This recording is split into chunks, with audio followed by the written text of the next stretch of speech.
The White House threatening to put stop work orders on more than $50 million in contracts with Columbia University as it investigates anti-Semitism there.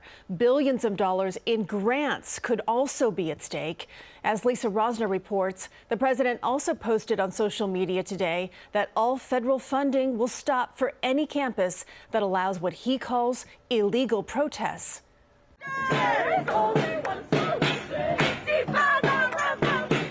From protesters blocking sidewalks to taking over a campus building, Barnard College says it's identifying the disruptors from the past week and will pursue discipline, but it's not clear what that is. It comes almost a year after students at the affiliated Columbia University created a contentious encampment and occupied a building there, leading to multiple arrests.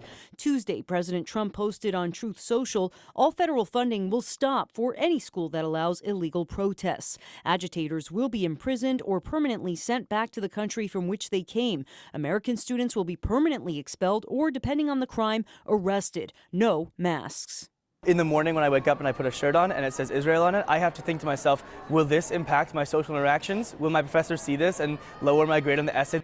Columbia University sophomore Noah Lederman says he'd rather the school enforce its own code of conduct by, for example, expelling students who break into buildings. A letter to Columbia from multiple federal agencies threatens to pull more than $50 million in federal contracts and more than $5 billion in federal grants in light of the ongoing investigations for potential violations of Title VI of the Civil Rights Act.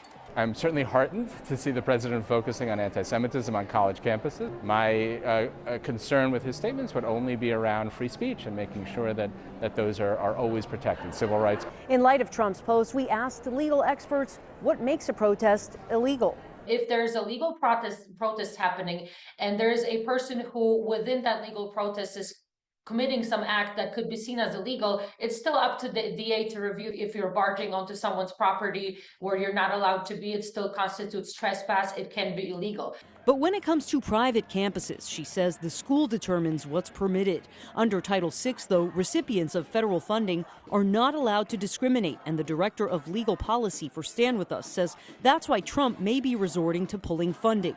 There's also the issue of speech crossing the line into unlawful conduct, which means that if speech is harassing, if it presents a true threat, intimidation, things like that, those are not protected expressive activities. And unfortunately, that's a lot of what we're seeing on campuses today.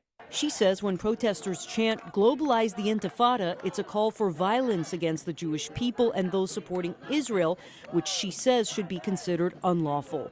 In Morningside Heights, Lisa Rosner, CBS News, New York.